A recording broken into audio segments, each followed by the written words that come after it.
When CAMMUS launched the C5 last year, it was the first appearance of a direct drive wheelbase to use an outrunner motor, giving it a unique slimline profile. And now CAMMUS has added another one to their range with the introduction of the CAMMUS C12, packing a more substantial 12 Nm motor.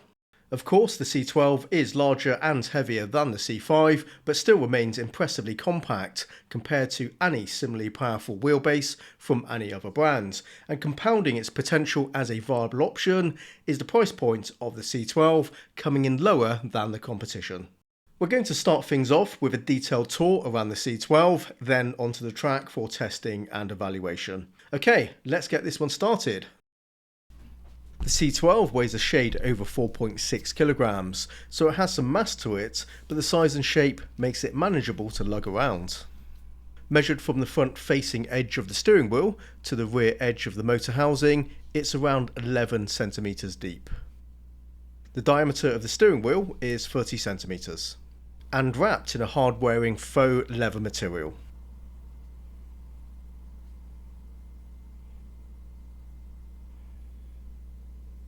We get a carbon fibre faceplate featuring 10 RGB backlit buttons, plus an assortment of dials.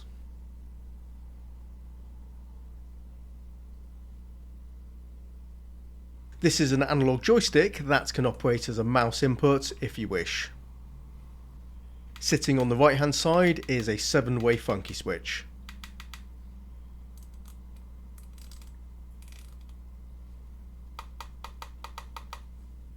All these buttons, dials and the joysticks combined for a total of 35 mappable inputs.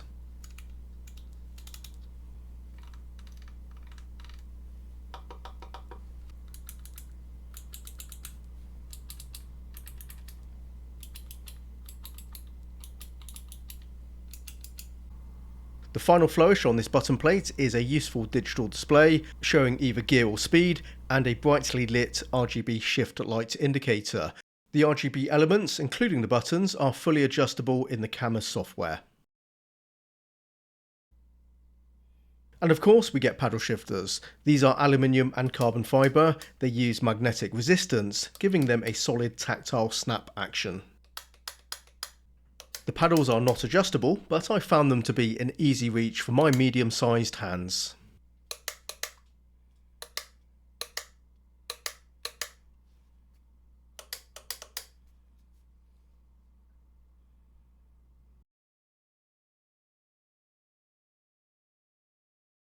The rear I/O is where the power button is located and where we plug in the power cable and the USB socket to connect to the PC, plus a couple of pre-labelled USB Type-C sockets for attaching optional hardware.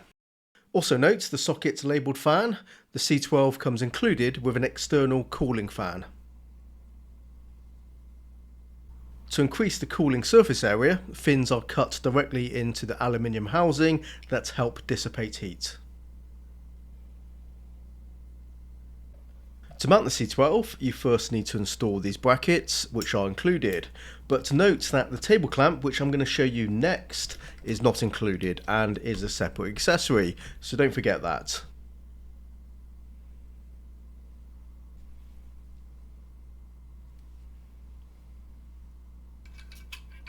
And this is the angle adjustable table clamp. The cooling fan I showed you briefly earlier is secured to the clamp by screws.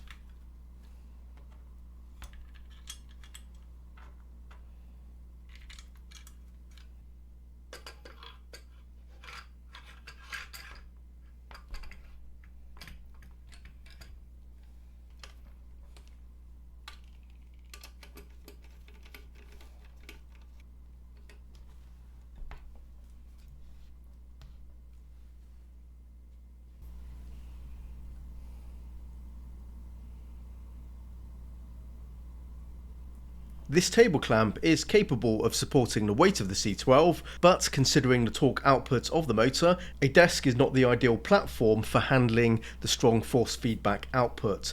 At the very least, a sturdy wheel stand is my recommendation.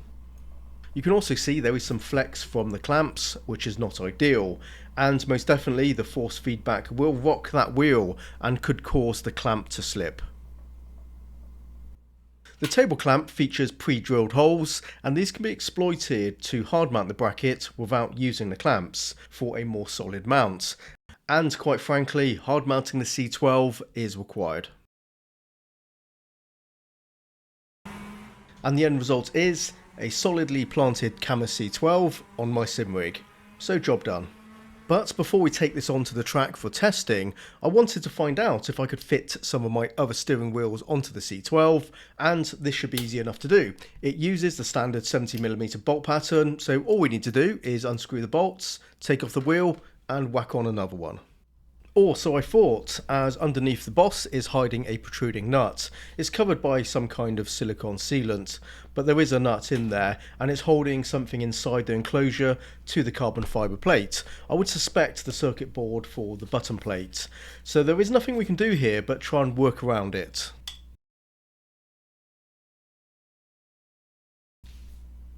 This rim doesn't have a cutout around the boss, so I won't be able to fit it flush to the plate. So I've 3D printed this 3mm spacer to raise the wheel above the nut.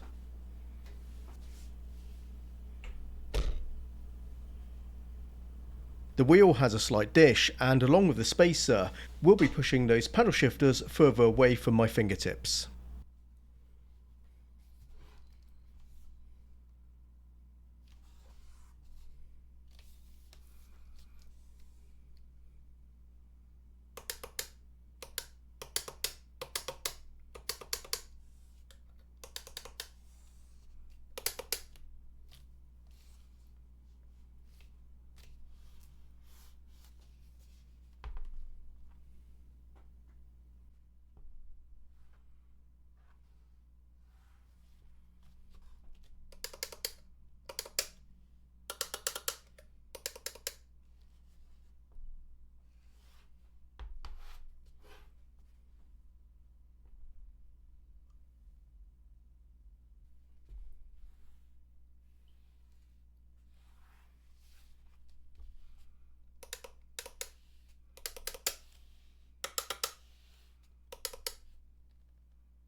Here's a quick run through the software and some basic tips to help new C12 owners get up and running. At the top right is a menu labelled Settings. There's not much here, but you will discover the Forza Horizon 5 compatibility mode. Check the box before you launch that game, and you'll need to remember to uncheck it to turn it off before you play any other racing game, as it will likely cause some problems if you don't, such as missing force feedback and other anomalies, which is why there is a very specific setting for Forza Horizon 5. I'm showing you my settings here, which are altered from the default settings. Now, any adjustments made in the CAMMUS software do make a big difference to the feel coming from the wheel in all games.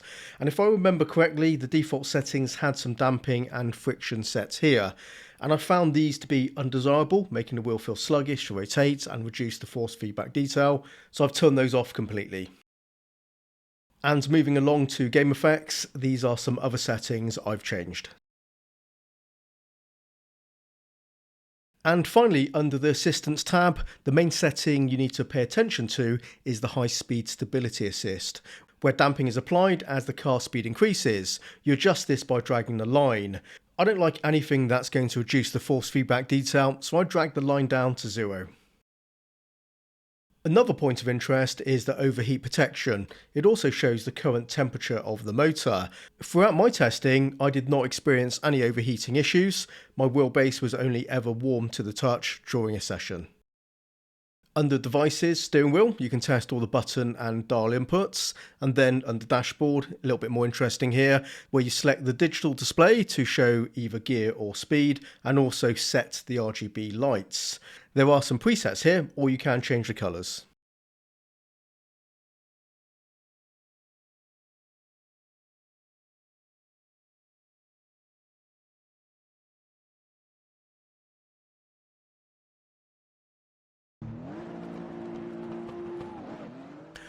Whenever I'm testing a new wheelbase, I'll run it through a bunch of games, and throughout the rest of this review you'll see lots of footage I collected from those titles, and this enables me to answer this first question, and a very crucial question for any purchase like a wheelbase, and that is game compatibility. And I found no issue in this regard. It does appear that CAMMUS are on top of the driver support. In fact, during the weeks I've had this C12 on the rig, there have been 2 or 3 software and firmware updates come through. And that's really good to see, that they are supporting the hardware with frequent updates. My first impression of the C12 as a complete package is positive. When hard mounted to my sim rig, there is not one bit of flex coming from this thing, so certainly built to be solid. The arrangement of inputs on the button plate are well picked components that seem good quality, and the paddle shifters have a very nice crisp snap to them. Overall, the outward appearance and features of the C12 are presented very well. I'm glad they've chosen to ship it with a round steering wheel instead of a D-shaped design. A round rim is versatile, and at 300mm it's a good balance to cover all driving disciplines. Rally fans and drifters might prefer a larger diameter wheel, and personally yes, I would agree with that. However, 300mm is a practical universal size that works pretty well across the board. And sure, you can swap out the wheel if you prefer something else, though having to work around that nut in the centre does mean you need to factor this in when selecting an alternative wheel. So that is a bit of a hassle, but at least I've shown you this so you know to be prepared, and although not ideal, didn't prove to be a problem I wasn't able to easily handle. The 12Nm motor is plenty powerful. The torque is above and beyond my needs, and that's not a bad thing. Now, depending on the racing game and the car I'm driving, I have the force feedback strength set between 40 to 60%, so there's plenty of overhead there should I need more, and that motor is never getting stressed to the limit or having any force feedback clipping issues. I always set the force feedback strength based on the counterforce weight resistance I feel when I'm turning the car into corners, and basically what feels right to me. And I do like my force feedback to have a bit of punch behind it, and the CAMMUS C12 has no problem delivering this for me. Obviously, wielding a powerful motor means the game effects come through the wheel strongly. Road surface bumps, collisions, curbs, and all that good stuff. And when the car gets out of shape, you will need to fight that wheel to get it stable, and in all these areas the C12 is up to the task and producing the goods.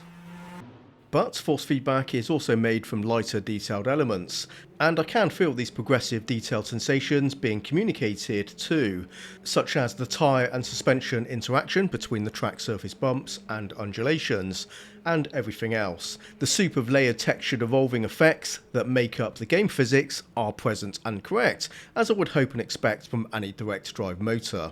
I'm enjoying the ride and happy that the force feedback is providing the right information that helps me understand what the car's doing. The wheel rotates smoothly, it's agile, without any notchiness, and I do like the 12Nm. I find lower torque wheelbases can feel too light when I'm driving Formula cars, so something like the CSL-DD at 8Nm and anything below that threshold I can sometimes find a bit weak for my taste for some cars, but not with the C12, there's no compromise. However, the C12 is not completely perfect. I did occasionally fail to pick up the point when the rear end was about to step out and spin the car. So my error combines with the force feedback not communicating this clearly at times when I'm testing the limits. I should also add, I only observed this with a couple of those twitchy cars that need to be driven with great care, and after some practice I was able to overcome those driving errors and run within the limits. So not a fatal problem, but it's fair to point out that those same cars, I do have an easier time catching slides when driven with some of my other direct drive wheelbases.